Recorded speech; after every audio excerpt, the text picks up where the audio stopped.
Hamjambo, nadhani kwamba muko wazima mnaamka na baraka za Mungu. Mwaramutse mwese, ndatekereza mumeze neza, muramutse mushima Imana.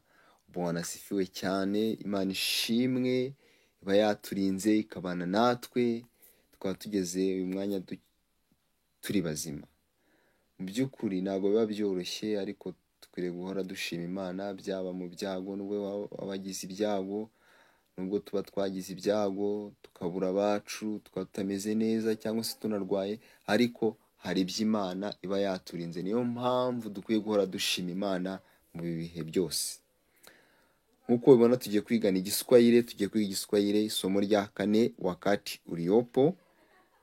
Tugeze mu cyo twita itondagura nshinga cyangwa se uburyo ushobora gukoramo interuro mu Giswahili. Ese interuro mu Giswahili bayikora gute? Ufite inshinga ntago itondaguye, ese wayitondagura gute?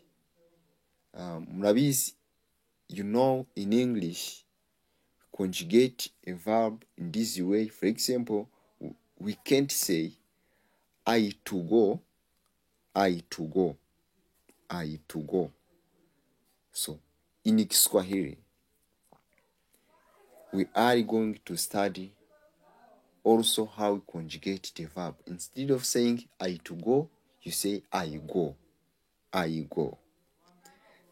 No mu Giswahili nibyo tugiye kwiga, tumenye gukora inshinga, tumenye gukora interuro. Cyo musaba kanda subscribe ni mutarayikanda, ndabikwibukije. Ntubyibagirwe, ni mutarayikanda hita uyikanda, ariko niba warayikanze ni byiza ntwongere kuyikanda. Subscribe ikorwa rimwe gusa. Kande like, comment, tubwire icyo twakongera nicyo twakuramo, nurangiza ukore kuri share, usangize video inshuti zawe. Byaba ari abacuruzi, byaba ari abanyenganda, abashoramari n'abandi bantu benshi cyane. Twese dukeneye kumenya indimi zitandukanye, kuko nta wamenye ejo ngo bizaba bimeze gute, wabona ari rwo rugukijije ikintu runaka. Tudatinze tugiye gutangira somo la 4 wakati uliopo. Tuna vitenzi, dufite inshinga. Vitenzi ni inshinga, verbs inshinga. Kitenzi kuchelewa, kuchelewa, to delay, kuchererwa. Kuahirisha, kuahirisha, to postpone, gusubika. Kuhimiza, kuhimiza, to encourage, kushishikariza. Kuamuka, kuamuka, to wake up, kubyuka. Kuonyesha, kuonyesha, to show, kwereka. Kukomboa, kukomboa, to redeem, gucungura. Kueleza, kueleza, to explain, gusobanura. Kunywa, kunywa, to drink, kunywa. Kula, kula, to eat, kurya. Kulala, kulala, to sleep, gusinzira. Kuangamia, kuangamia, to perish, kurimbuka. Kiswahili ni kama Kinyarwanda. Kiswahili ni nk'ikinyarwanda, ntago kigoye kukimenya, uzahita ukimenya rwose. Wewe ushyiramo umuhate n'imbaraga ukurikire. Urebe video itangira uyisoze, nta kantu na kamwe kagucitse, wongere unayisubiremo, nushaka kuyidownloading uyibike nejo uyisubiremo, ku buryo isomo rikurikiyeho rijya kuza ibyo twize ukibyibuka kandi ubizi neza. Sasa aha niliwapa mfano kwenye kitenzi hii kuangamia. Mwenye dhambi ataangamia, mwenye dhambi ataangamia. The sinner will perish, umunyabyaha azarimbuka. Wakati uliopo huonyesha kitendo kinachoendelea kufanyika sasa hivi. Wakati hii uliopo yerekana igikorwa kigiye gukorwa ubu ngubu. Hutumia kiambishi na katika vitenzi. Kano kajambo na niko gatandukanya wakati uliopo n'izindi, niko gatandukanya kino gihe cy'inshinga n'ibindi bihe by'inshinga, nkuko tugiye kubibona mu nteruro zikurikiraho, mu ngero zikurikiraho. Kwa mfano, anasoma, anasoma, ino na irerekana ko arimo gusoma ubungubu. Anasoma, arasoma. Tunakueleza, turagusobanurira. Mnajua kueleza no gusobanura. Tunakueleza. Zinawangamia. Mnajua kuangamia, niliwaambia kwamba kuangamia ni to perish, kulimbuka. Zinawangamia, ziralimbuka. Tuna sentensi, nyanya anasimulia hadithi. Grandmother tells a story. Nyogokuru arabara inkuru. Nyanya ni nyogokuru, ntago ari inyanya. Hari umunutse kumbwira ngo ni inyanya. Kiswahili ni kama Kinyarwanda, lakini amagambo amwe namwe aratandukanye. Nyanya anasimulia hadithi. Mtoto wa jirani anapigwa na mama yake. The neighbor's child is being beaten by his mother. Umwana w'umuturanyi arimo gukubitwa na nyina. Mtoto wa jirani ni umuturanyi. Mtoto ni umwana, anapigwa, arakubitwa, kupiga. Kitenzi ni kupiga, ariko iyo dushyize hiriya wa bita biba igikorwa, tuba tugeze mu bya bindi bita ingereka. Ingereka, ngirira, ngira, ngirana, ngirisha, ngirirwa. Anapigwa. Mvua inanyesha kwa ujeuri. The rain is falling. Rain or raining violently. Imvura irimo kugwa cyane. Nubona imvura irimo kugwa cyane, ushobora kuvuga ngo mvua inanyesha kwa ujeuri. Tunaanza wakati uliopo hali ya kinishi.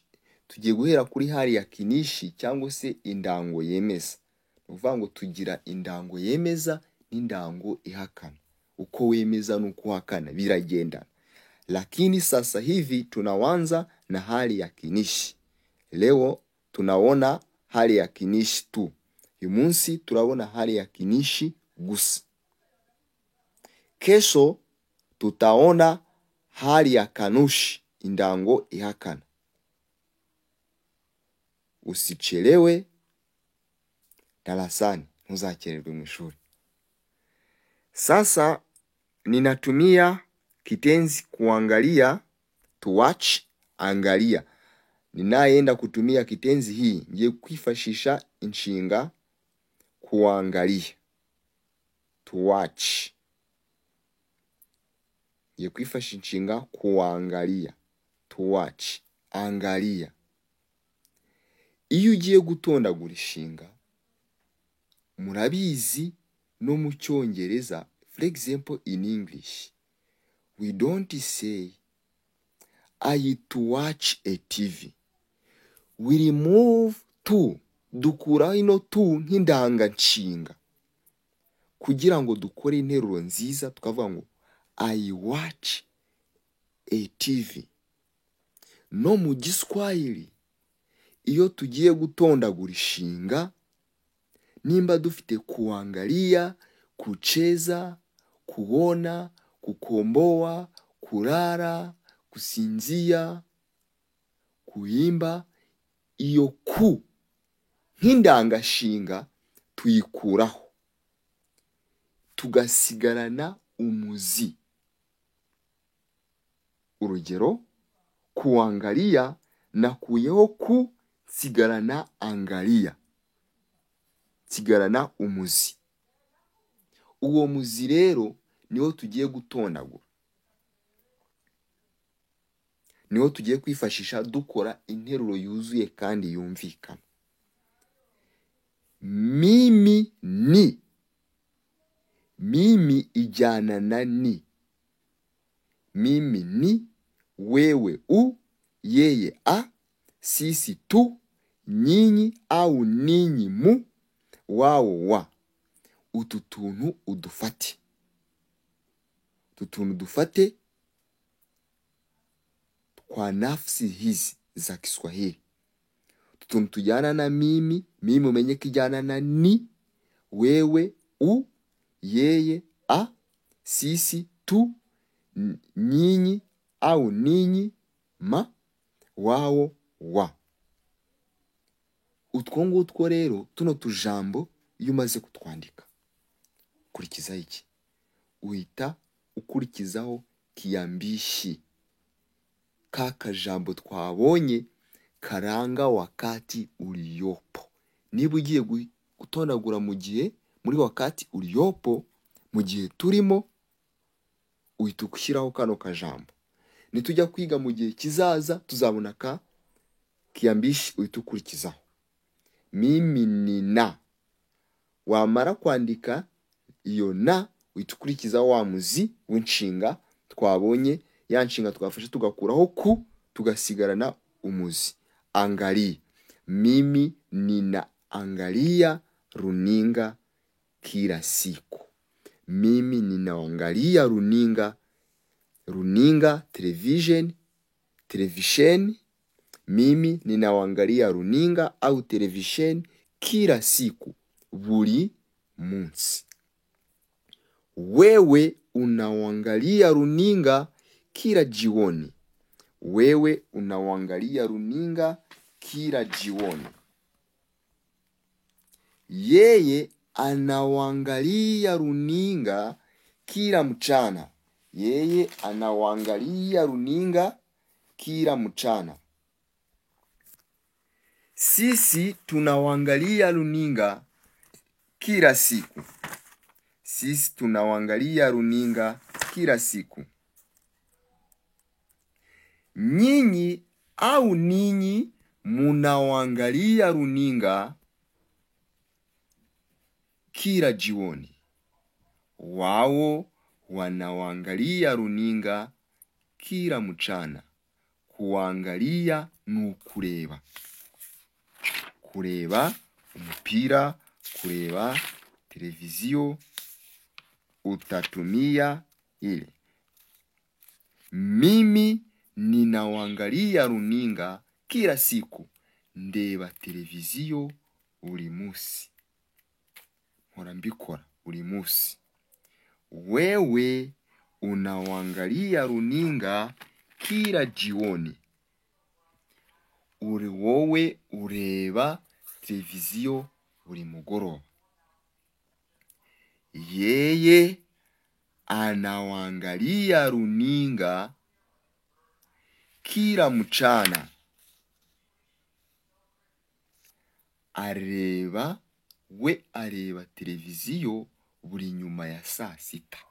Mchana ni ukuva saa sita kugera saa 9.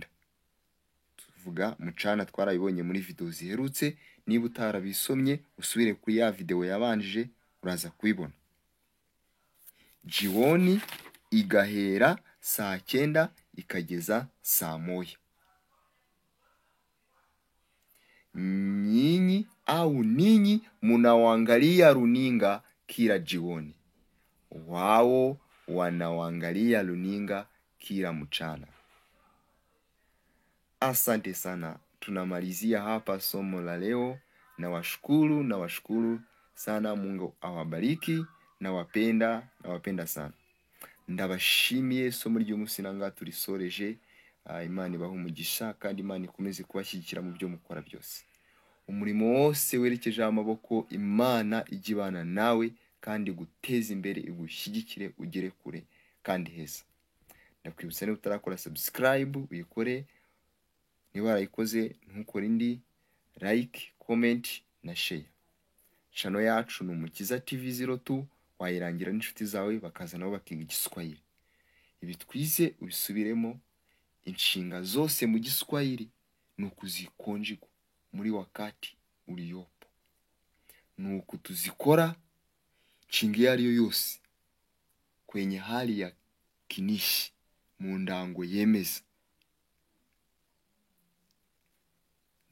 Ili tuna kitenzi kucheza, tutasema mimi ninacheza, wewe unacheza, yeye anacheza, sisi tunacheza, nyinyi au ninyi munacheza. Wao wanacheza.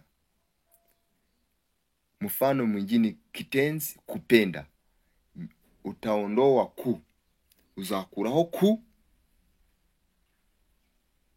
Urudiane penda. Sigarane penda.